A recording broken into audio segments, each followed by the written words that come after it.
Powered by the Montana Television Network. This is the 10 o'clock news on Q2, Montana's news leader. Good evening. Thanks for joining us. I'm Jeanelle Slade. Jay is off tonight. Will a third time be the charm? President Donald Trump announces plans for another return trip to Montana. Next week, the president will head deep into Democratic territory with a stop in Missoula to campaign for GOP Senate hopeful Matt Rosendale. Republican Party sources confirm the president will land in Missoula next Thursday, a week from tonight, October 18th. Now, so far, that's the only information the White House is releasing on the visit. It was just over a month ago, September 6th, that Trump was here in Billings to campaign for Rosendale. And back in July, he held a similar rally in Great Falls. Now, Rosendale tells Q2 he's thankful for the administration's support and believes having the president visit Montana a third time can only benefit the state.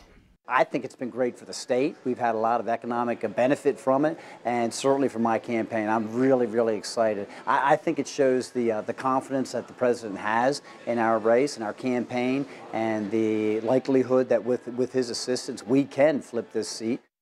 A spokesman for Senator Jon Tester's campaign says he hopes the president will take time to visit some of Montana's rural areas, as well as some of the state veteran facilities. President Trump, he said, quote, should visit the future site of the Southwest Montana Veterans Home that Matt Rosendale voted against and Jon Tester fought for, or head to Columbia Falls to see the Veterans Home there that Rosendale voted against funding. Well, as Montanans consider who they'll vote for in the Senate race, one of the key issues is health care. Political reporter Mike Dennison brings us a closer look at the major candidates and their differing positions. Democratic Senator Jon Tester voted for Obamacare 9 years ago and says he still supports it because it's helped millions of people gain coverage. He also says it needs changes to better control health care and insurance costs in private markets. But he says Republicans have refused to consider any fixes, preferring instead to use the law's shortcomings as a campaign issue. To just say we're going to repeal and take insurance away and add more instability to the system is not the direction to go, and that's what we've done for the last 5 years. The whole idea behind the bill was to create more competition in the marketplace. Tester also says his GOP challenger, Matt Rosendale, would leave people with pre-existing health conditions out in the cold by repealing Obamacare. Rosendale does favor repeal, but has proposed a reinsurance plan that he says would lower insurance rates for those with high-cost health problems. Rosendale, the state insurance commissioner, also says he's worked to offer consumers more health coverage options, like cheaper short-term plans and direct primary care plans. I think that the best thing that we can do is continue to offer all these options, and folks are finding now that they can accommodate their health care needs at a fraction of the cost of what they were told that they had to purchase. Rosendale says Tester and Democrats just want more government control of health care. What the ACA is, and what Jon Tester has supported, is a top-down, government-run, single-payer system. They want the government to run the entire health care system. Tester says that's simply false, and that Rosendale's so-called choices won't help anyone get good, affordable coverage. He supports policies to kick people with pre-existing conditions off insurance. He supports junk insurance plans. So yeah, they don't cost much money, but they don't cover anything. And I think if you take a look at why people have insurance, they have insurance in case they need it. And these junk plans, you got insurance, but when you need it, it's not going to be there. If you want a clear choice on an issue in this race, it looks like health care is certainly one place to start. Another big issue that Republicans are talking about is immigration. We'll look at that next week. Reporting from Helena, Mike Dennison, MTN News. Thanks, Mike. Now, Libertarian Rick Breckenridge is also in this race. The three Senate candidates will face off in their final televised debate of the campaign on Saturday.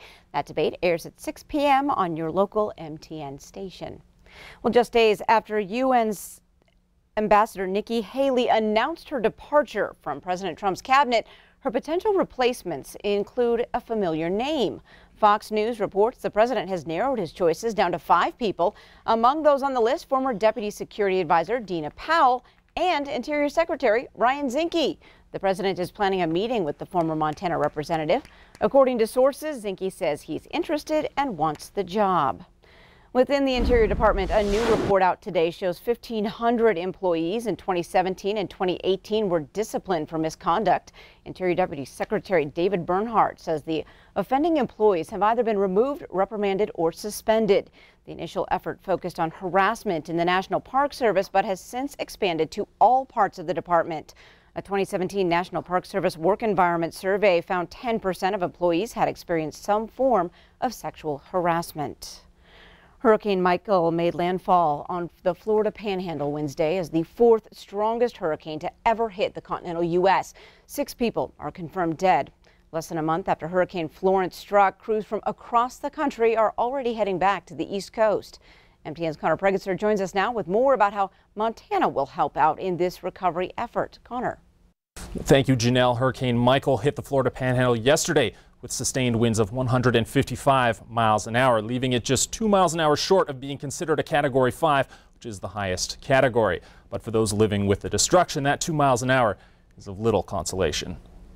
As we look at the scenes of devastation, it is clear that the cleanup effort here is going to be one that takes place over months. And some Montana hands will help with the aftermath of Michael. Dave Pauly of the American Humane Society, a senior advisor, said that he is on high standby and expects to be sent south in the immediate future. He told me that the recovery efforts here will differ drastically from the aftermath of September's Hurricane Florence, as the damage from Michael is mostly wind damage and not the widespread flooding we saw with Florence. Ultimately, Pauly says that they will do whatever specific communities need. The Montana Red Cross has deployed their regional disaster officer, Colleen, to Tallahassee, where she will head the operation of a disaster shelter. We spoke to Colleen this afternoon about what Red Cross will bring to those dealing with the devastation of their communities. Our number one mission is alleviating human suffering. So we provide safe shelter for individuals to go to if they evacuated from their home and cannot get back, or they have no home to go back to. We also work with partners and others to feed. We also do distribution of emergency supplies with people who are able to re-enter their homes. And we also work some reunification cases with different individuals who are unable to locate those with health or medical needs. Now, Colleen tells us that the Red Cross has already sent 5 Montanan volunteers to Florida, with more to follow in the coming days. That the Red Cross is always looking for volunteers, but in lieu of volunteering, if you wish to help out in the relief effort, Colleen tells us that the easiest way to do so is by texting Red Cross to 90999 to donate $10. Jeanelle? All right, thanks so much, Connor. In other news tonight, 2 highly publicized missing persons cases in Billings in recent weeks have people across our community begging to know, how do police decide what constitutes a person is missing and what does not?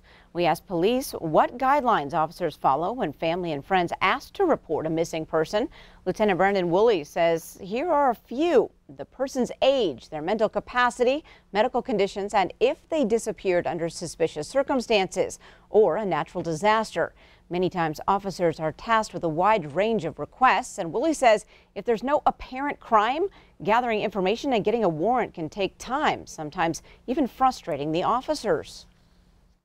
Just because they're not listed as a missing person doesn't mean that officers wouldn't be doing follow-up or collecting information or doing some type of furtherance of an investigation. Oftentimes, these start off as welfare complaints for checks, and it's what the officer does or what ends up finding out throughout the course of the investigation, and that might take days or weeks. Now, when a missing persons case is filed, that information goes into a nationwide database. Turning to weather, Bob, we must call this season fall because of the snowfall, right? That's a good way of calling it. Yeah, I liked it. Very good. Yeah, we had a little bit of light snow in the Billings area today, a little minor shortwave disturbance. Moved in, now it's moved out. But let me show you who are the big winners on this one. It's a pretty good little snowstorm. 13 miles northeast of Wilsall had 4 inches of snow. 3 miles southwest of Luther, wound up with 3 inches of snow out of that. Over in Burgess Junction in Wyoming, they had 2 inches of snow out of that. In Livingston, they wound up with the 1 inch of snow. And as you can see at the Billings airport, they had about a ½ inch of snow. And it looks like we'll probably see some more snow showers move into the Billings area, probably again sometime on Saturday morning. But at this point in time, it's hard to tell. Will it be a significant accumulation? Probably not. Maybe kind of like we've been looking at, just some minor flurries here or there, and maybe a little, probably some snow piling up on the grassy areas. Anyway, we'll have your complete forecast for the weekend. It does look cool coming up in a few more minutes, you know. All right, thanks so much, Bob. Passion, perseverance, and humility, some of the traits shared by those inducted to MSUB's Montana Business Hall of Fame tonight. This year's inductees include Dr. Bill Ballard, who started Balcron Oil in 1963 and Ballard Petroleum in 1992. Sarah Calhoun, founder of Red Ants Pants in White Sulphur Springs in 2006. And Bob and Penny Nance, who started in Billings in 1966 and founded Nance Petroleum in 1970. Now, before the ceremony, the Nances talked about lessons they can pass on to aspiring entrepreneurs. We've learned to never give up.